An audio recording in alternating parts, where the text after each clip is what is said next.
So I'm Paty Matrai, and I'm going to be moderate the conversation from now on. Oh, I have to stay here. And so I hope that there will be many questions to the presentation that we just heard from our Canadian colleagues. Keep those things in mind as we progress through our conversation.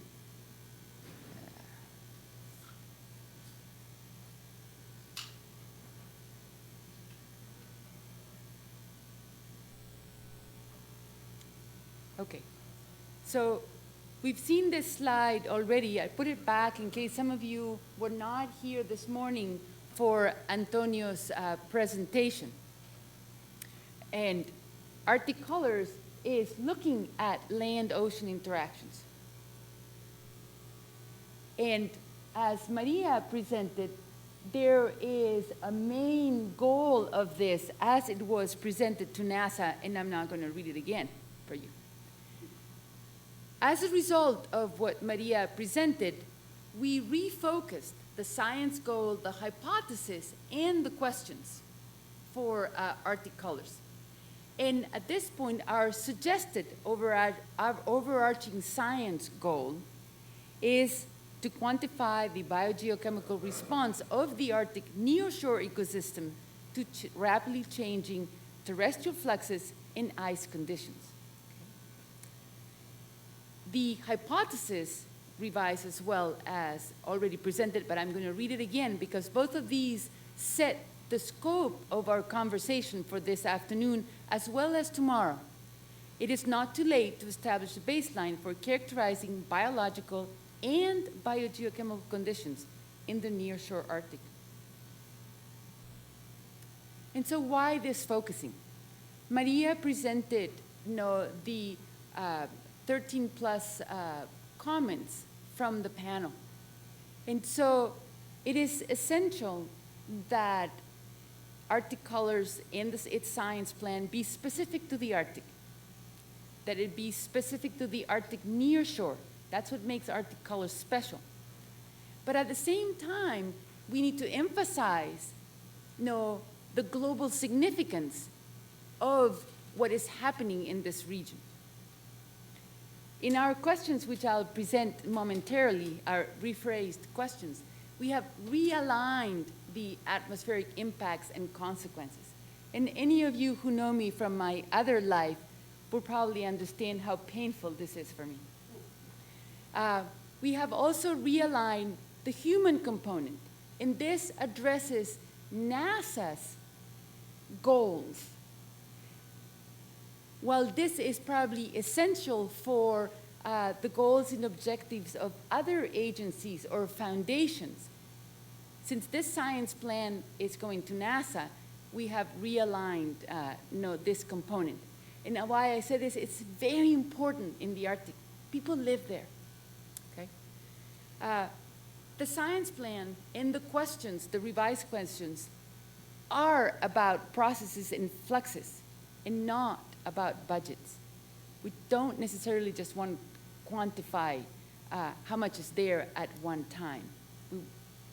And it is both biogeochemistry and ecology as they are interrelated.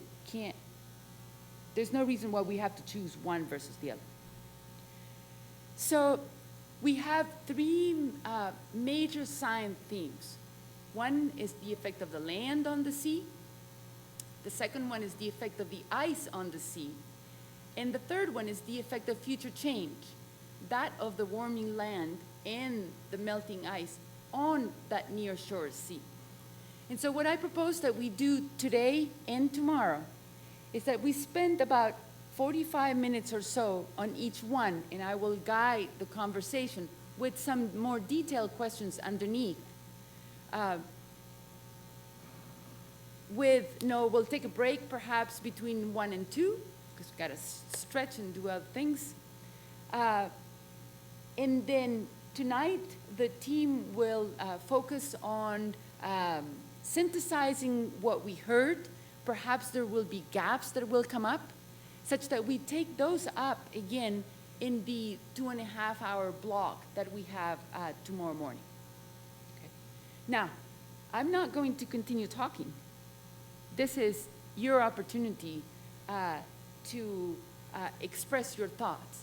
So within the effect of land and the sea, we have 4 major questions that summarize what the Arctic Color Science Plan had to begin with, and include then our response to the suggestions made by the reviewing panel. Okay? And so I invite your comments, responses. I like it, I don't like it, it should be more detailed. Or if you don't say anything, then I and the team will start asking questions from you, because this is to be meant as a conversation. We will provoke you, without a doubt, okay? I'm sorry? Priorities, no, you go. There are, I should say one more thing, that this is being broadcast, so Joe Salisbury will be taking questions if there any come, and we'll address those as well. Dennis? You want me to be on a mic being broadcast? Oh, yeah, yeah. I'll bring the mic to you. And then you can... Yeah. And then you can take it to the next person. Thanks, Patty. Would you go back to the goal and the hypothesis page? You bet. Yeah. Yeah, just leave it, them lights on. Yeah, there. And can we turn the lights down a little bit? Can you turn the lights down a little bit? I hate to be bossy, but... Can we turn the lights down a little bit? Just a little bit. Stop. I think it's really important that you focus on these Yeah. before you go to the questions, and make sure that this makes sense. I understand that, but you see, I wanted you to see Yeah, where yeah, we're yeah. getting at, such No, that I we realize. don't spend the entire time on these when we actually do have questions, more specific ones, yeah? I realize Go you ahead. have questions, but I wanted to understand the goal before the questions. Okay, so goal, let's see, quantify response to change. All right, so, and then establish a baseline. Those to me are incompatible. You can establish a baseline to begin to observe change. That's where you have a baseline. But you have to have the observing system in place to see change. You have to have that baseline to say the condition was this when we observed, this period. The change brought us in here. Now we observe the effects and we see the change. You can't just have a hypothesis, that we're going to have a baseline and then understand change from that. You have to have an observing system, and so I don't see that Dennis, component this in is, here. I understand, but the issue with the Arctic, it's already changing. So the concept of a baseline, it's past. No, I know, but you Yeah. still have you still want to create it. You have to start somewhere. So you have past data. I mean, Okay, we saw don't- Jackie's okay. talk. You see change, right? First of all, I'm not here to defend Arctic colors, though I can. No, but we're This we're is- discussing this. Right. And So I'm this is- putting it out there Yeah. that I disagree with the way this is structured at the get-go. And so I don't then care what about would the you do? questions. So what would you Until I do? understand So then this. what, you can't, no, I can't stop there. What would you do? You gotta give, no, don't take the microphone away from him. You gotta I'm telling you give what I would do. I would establish an constructive observing comment. system in order to understand see the change, and I'd come in with process studies to see, okay, we see the change of the system. I mean, Jackie's, showed us change, right? And then you have to see that. And then you come in, if she just went up there and said, what's the baseline? I see a bunch of brittle stars, all right? If you don't stay there and watch that over time and see that it's been replaced by something else, then you don't know the effects of that change, right? You didn't know it changed, so that's the problem that I have with this structure right here. Okay, so then let's say that we will not be able to do baseline. Jackie is the expert. She's been trying for years working at getting the baseline. We ain't gonna Since she was 10 years old, I remember That's correct. So the baseline is not going to happen within Arctic colors. So then if it's not a baseline, in order to address the science goal, let's say that the hypothesis is, no, the science goal is what really matters. How do we go about answering that? Because when you look at the questions, when I look at the questions, I see questions that address the goal more than the hypothesis, okay? You don't have the mic, but you get a response to change. You have to observe the change, which means you have to have an observing system. That's my point. Yeah, I You have understand. to do that. Yeah. Jackie, go for Yeah, it. one of the things I was going to say is that there have been studies in the nearshore coastal zone that could be brought in on a retrospective at the get-go, Absolutely. on your phase where you had Yeah. 1 to 2 years where Yeah. you're implementing. Yeah. So, I mean, I know 3 or 4 programs, for Yeah. a variety of them, for in the Beaufort, I know the Canadians have done it, Yeah. the Yeah. LAPTEV C, there's examples of nearshore that could be used for if you're sticking in the Pacific Arctic, I know Kasigaluk Lagoon, the nearshore zone, EPA stuff, a lot of carbon was measured within the 10-meter isobath. So I think part of the start there's some beginnings of a baseline there. And I think what he's getting at, you can't say you're going to study change without you have to get out there and do it, start. And then you should plan that you're going to have an observing system at some point. Yeah, I mean, Lee and myself wrote the section in the science plan as to all of the historical data sets which are available, which then form these first 2 or 3 years of synthesis of what we already know.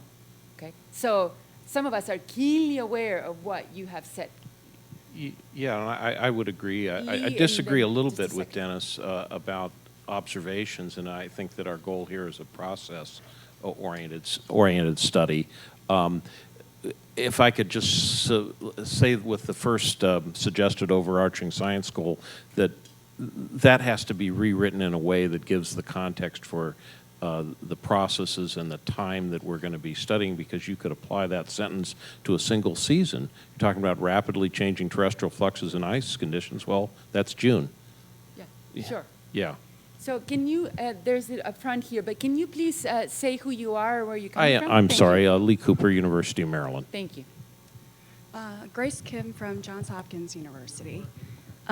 So I do agree with Dennis that the language is a little bit confusing.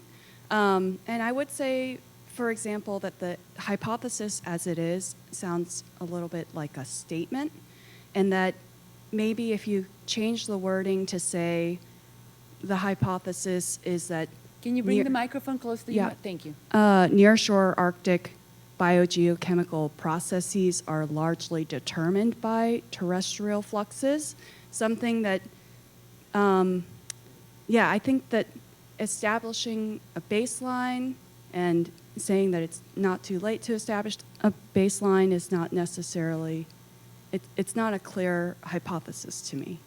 Wonderful. No, that's exactly the type of feedback that we need. Karin, back there? I'm Karen Ashton from Woods Hole. Yeah, I agree. I don't think that's a hypothesis. It's not Right. answerable, and that's a hypothesis supposed to be you can answer it. It's either true or it's not true. And how are you going to answer that? So I think that's maybe the reason why the two of them seem to Dennis to be jarring. So I think a hypothesis more like what you expressed in front there. I'm sorry, I've already forgotten your name, but I'll remember it by the end of the day. Would be a little more effective. So Something that can actually be answered. is there? Oh, okay. Yeah, I was just going to add to. Can you introduce yourself? Sorry, Rob Spencer, Florida State, to what Dennis was saying. And then, so there is definitely some baseline data. Sorry, the microphones have no reach.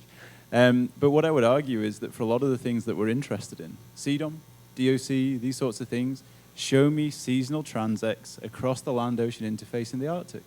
Show me people who've gone out in May, June at spring fresh air and show me that data. I've never seen it. And I've been doing this for a lot longer than I think I'd care to admit. And, there's a lot of data from July and August, but if we're talking about terrestrial inputs, that's not July and August. That's May and June. And that we need a baseline for. And I think that's one thing this could really bring to the table here. So what you're saying then, it's maybe an objective of the field campaign to establish the current baseline, especially for processes that haven't been studied so far, then go back to existing data sets and see what has been done over the past few years, where we're missing information, and as one of the objectives of the project, develop the baseline, the current baseline for some of these processes, but maybe not phrase it as a hypothesis for the whole, for the project, okay? Okay, Karin, and then I'm going to move on to the question, because it's clear, this is a badly written hypothesis, okay? All right, so let's move on, right? Karin, and then we'll move on. I just was going to say, I think there are data on freshets from rivers along the Beaufort Coast in DOC and stuff. The study of the Northern Alaska Coastal System, it comes to mind as one where they did do that. So I think maybe it's not necessarily in the ocean literature, so it's a slightly different community, so maybe we're missing them, but I'm pretty sure there's been a lot of work up there on that kind of stuff. And I recall them talking about the spring freshet for that project that was looking at rivers. Yeah, I mean, we run the Arctic Great Rivers Observatory, and there's tons of riverine data, but there's nothing across the land-ocean interface. You know, there's no estuarine mixing transects, and so we don't know how much is getting out to the open, well, further out into the ocean away from the coastal zone, and how much is just flocculating out. We just don't know. One thing that I Who just are very you? quickly, Anastasia Romanu, Columbia University, and NASA Goddard Institute in New York. Okay, one thing I want to say about the goal and the hypothesis is that change you can define based on using a baseline as a difference of the present conditions with a baseline. But there's another way also, and that's probably your program is going to significantly contribute to that, is to define the relationships between constituent fields in the Arctic Ocean, which if we have a hypothesis of future projections, how things are going to change, then we will estimate what this change is going to be. If we know, for example, the dependence of nutrient concentration on temperature, then we will know that as temperatures are warming, as freshwater input is increasing, as light is increasing, we will have changes. We will be able to characterize the change. We will not know it, but we will be able to have an idea. Absolutely, and of what it is. that's an essential component of theme 3. So, Joe? Oh, no, you're just holding. Okay. Could we talk about the 4 questions that we have under theme 1, which is effectively continuing the conversation that we've had between the land-ocean interface, and then we'll move into the ice-ocean interface. Joe, did you have a comment specifically? Oh, no. Peter? Well, is this one working here a little bit? Okay. You just said, no, for everyone, the microphones Eat need it. to be held closer to your mouth, or the gentleman in the back needs to increase the volume. Well, so I think one of the comments that came out in the panel and other folks too was, these are very generic questions right now, and when we were putting these things together, we had the discussion about whether we want how much we wanted to drive this. Do we want to put out hypotheses and things like that we specifically wanted to test, or did we want to leave it generic like a question like this and let folks in the future who would put in proposals put together their hypotheses? And I think one of the things that we maybe got back from the panel is that they were wishing that we had gone a little bit more on the hypothesis side here and tried to be a little bit more directive with these questions and not leave them so open-ended. And so I think at some point here we need to have that kind of a discussion as well. You know, we can say, how does variability in riverine fluxes affect biogeochemical transformations? Or we could put together hypotheses that say, this is how, let's go test it. And there's a couple different approaches to doing this. And so, at some point here, I think we got to wrestle with that one a little bit too, and try to figure out how directive we want these to be as opposed to just putting them open-ended generic. Yeah, I guess I'll make a comment, a very candid comment. If we had put in very specific hypotheses, we already heard this, that we effectively were writing our own proposal, and that we were going to be funded, and that we, this little writing team, was the one that was simply getting community support in order to then we get our science funded. And that is absolutely not the intent. The intent was to be broader than that. But clearly, the panel of NASA reviewers didn't quite think it that way. So we have to strike this philosophical balance between making a plan that benefits and enhances our knowledge of the nearshore Arctic with some of the more pragmatic requirements be specific, okay? So would there be hypotheses or thoughts as to turning, what else would go under each of these that would make you extremely excited? Especially the younger people who are here. This is for you. Yeah, some of us may or may not be here in the timeline that Paula presented earlier, okay? No? Maybe I want to go do something else. Yes, go ahead. Esatatikan, Montgomery College. Well, I think that. Yes, you're fine. Okay. The last two especially, it looks like they were just thrown in there. Oh, no, they were not. Well, I'm giving you what I see. Yes, of it, absolutely, okay? sorry. Because they kind of repeat, in a way, what was in 1 and 2, and we don't even know the doability of 1 and 2. Well, the number 2 and 3 are very similar. Yeah. 1 is about, but there's a major difference. Number 2 is all about permafrost, and number 3 is all about coastal erosion. So we want to understand the same processes, but with 2 very different triggers. One says coastal zone change, and the other one says coastal erosion. No, one says permafrost, and the other one says coastal erosion. See, permafrost. The difference really coastal is erosion. that permafrost is like inland.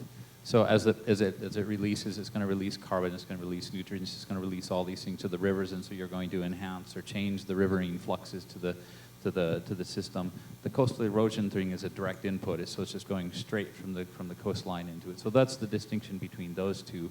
Number 1 there is about rivers, again, is the domination of river. Number 3 is about, again, coastal erosion direct input too. So there is differentiation between them, even though they are all related, of course, because they're all looking about land inputs into the ocean, but they're just coming from different places by different mechanisms. That's not to say that you're wrong. That's not to say that we shouldn't go through here and refine these at all. I'm just trying to give some rationale about how we ended up with the different ones that we ended up with.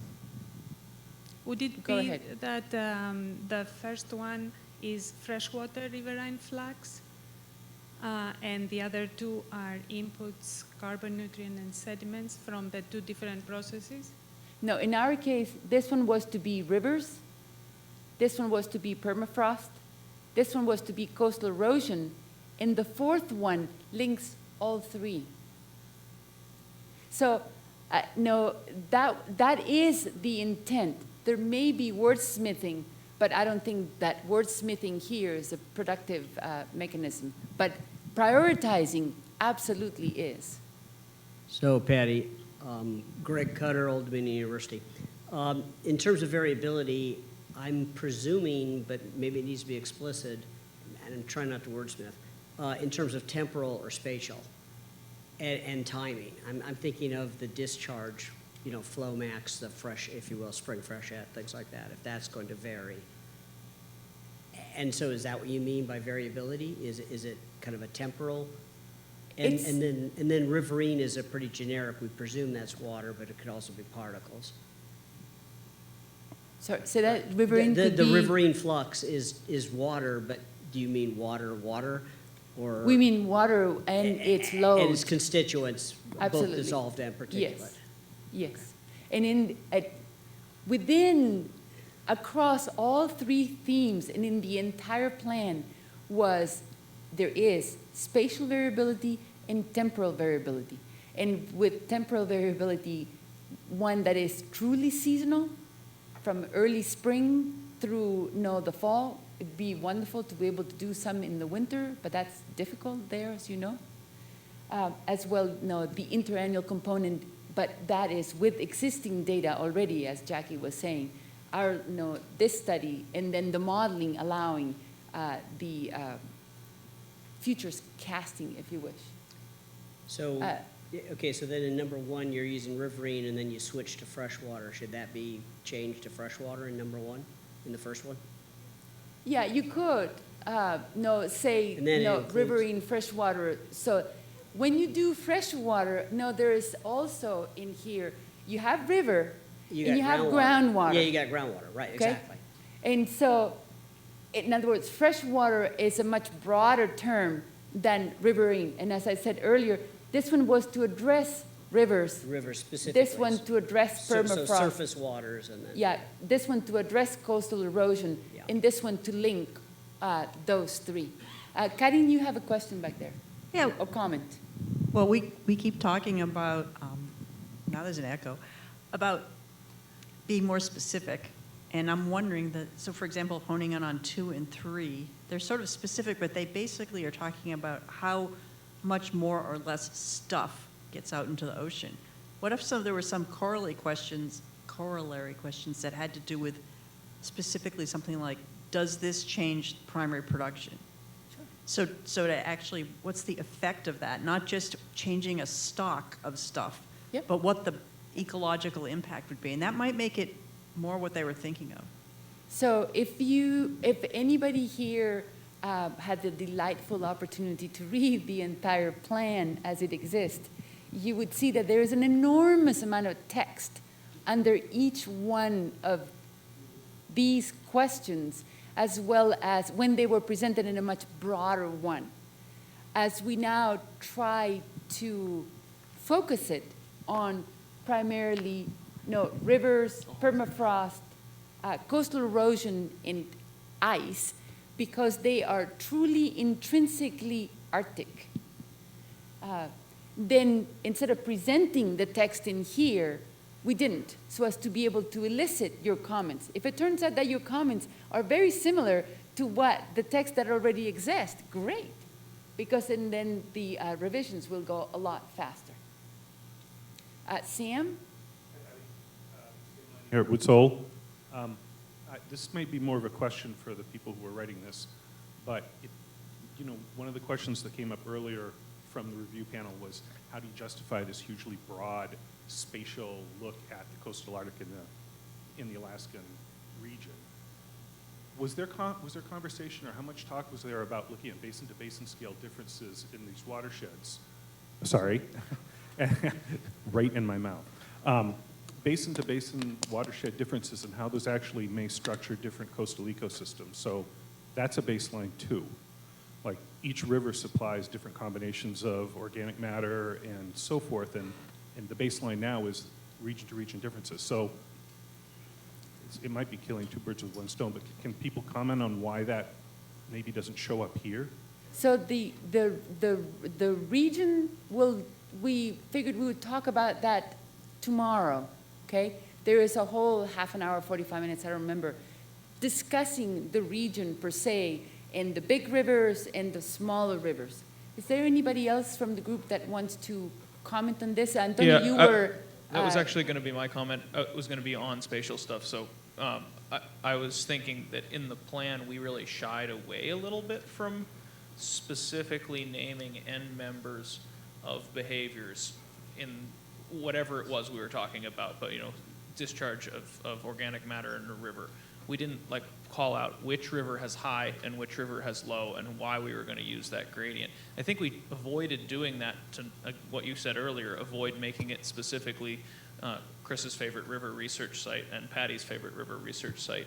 And I think in order to make that domain not seem ridiculously large and unattainable, I think we really do need to actually start pulling from the literature what the end members of the things we're interested in and calling out specific places. Okay. Antonio, were you going to say something? I have Joe and then Mike. So, Joe, do you have something to say? Oh, I see. Mike. It should be on. You just need to bring it really close to your lips. Hello? Testing. Okay. We've had some discussion about this, the hypothesis on the previous page, the lack of enthusiasm for that hypothesis, the wording. And also you brought up the fact that initially the scoping study team, the plan was written not to be specific about too many hypotheses because of a concern about trying to take over the program. Well, one thing I'm seeing is missing here, and I think that there's some room for some hypotheses, is related to the seasonality. We've heard about, Robert mentioned the limited number of observations, but I'm just wondering if some of this wording here in these questions or in hypothesis should be referring to establishing something like the seasonality of the inputs. What is the effect of seasonality? When did the inputs come in? I'm thinking of terrestrial riverine, and also surface water versus groundwater. Those elements, I think, could give us some more specificity here, which will allow us to write hypotheses or questions that are more easily testable. Yeah. It's interesting that you say that, because as a group, there were two conditions that were not open for discussion. One was that it was going to be a fully seasonally, or as much as possible, seasonally resolved study across all questions. And the other one was that there was going to be a diversity of sites, in that it would be more than 1 year, because otherwise it's a snapshot, right? And so in the science plans as it exists now, those are these sort of high-level approaches that were to be applied to every single one of them. So instead of repeating them in each one, we extracted them and put them as this overarching umbrella. But it may be that as now we put things underneath, that we will have to repeat them, because obviously perhaps it was just, the message did not get across, right? Lee, and there was somebody else over there. Me, yeah. I'm Mike DeGrandpre, University of Yes. Montana.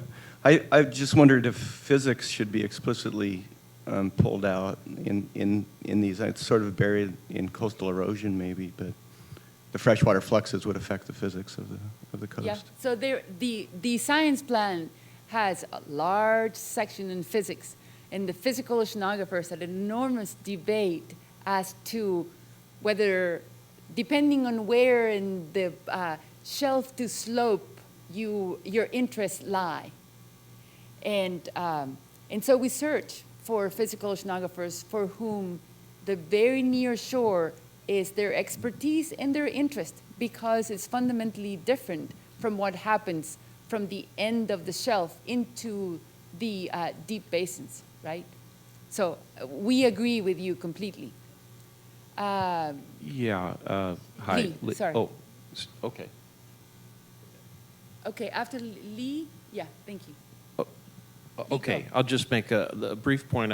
I like your defense of our science plan because it is more than just this, and because we did discuss permafrost rivers versus mixed permafrost, non-permafrost rivers. We discussed, vegetation types and what impact that has, and that's in there. And so maybe we needed to make it easier for the reviewers and pose a few little alternate hypotheses to each of these questions.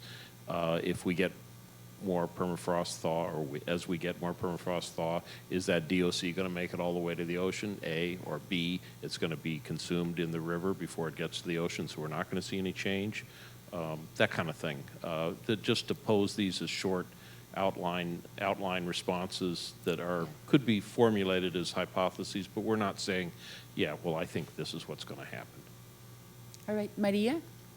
And going back to a comment that was made before about different systems, about different rivers, and comparing different systems and justifying why this large domain, this is something that maybe we can include in the fourth bullet here, where we discuss about the relative importance of these factors, these drivers, and not only how they change seasonally and interannually, but how these are different across different systems, right, in the coastal Arctic. Am I seeing, oh, Peter. Just waiting for the effect. Are we on yet? Okay. So, Lee, just to answer one of your questions, so Rob here, his group just published a paper that shows that most of the permafrost carbon seems to get chewed up before it ever gets to the river mouth. They were specifically looking for that signal at the river mouth and never found it. And then the other part is with the whole Arctic Grow program. Now there's a lot of data now about variability in riverine fluxes. I mean, it's all above the head of tide, so we don't know what happens to it once it gets out into the estuary. But there's a lot of data right now. We know what the variability is in riverine fluxes and in these things. And so, you know, we have a lot of that information where we can start to put together, I hope, some of these little hypotheses about when and where and how things might transform to. So I think if we can tap into the Arctic Grow papers in the database here, that we can do a pretty good job of trying to come up with some of those hypotheses, at least on that first item on this list. Margie, are you raising your hand? Sorry. Any other comments for now? Yeah. I'd like to add one. Does this work? Yeah.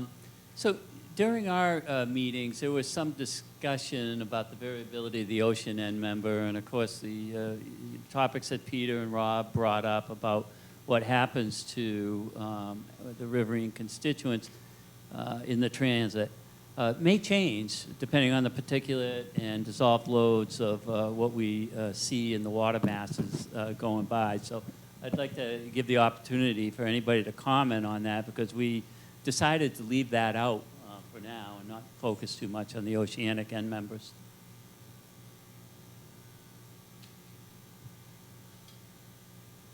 Yeah, you're just like the rest of my teammates.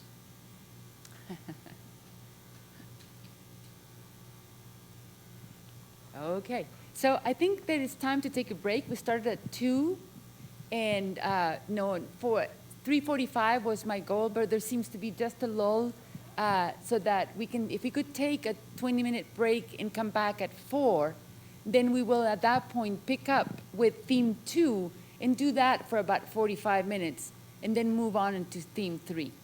Okay? All right, so could we all please be back here at 4? We'll start at 4.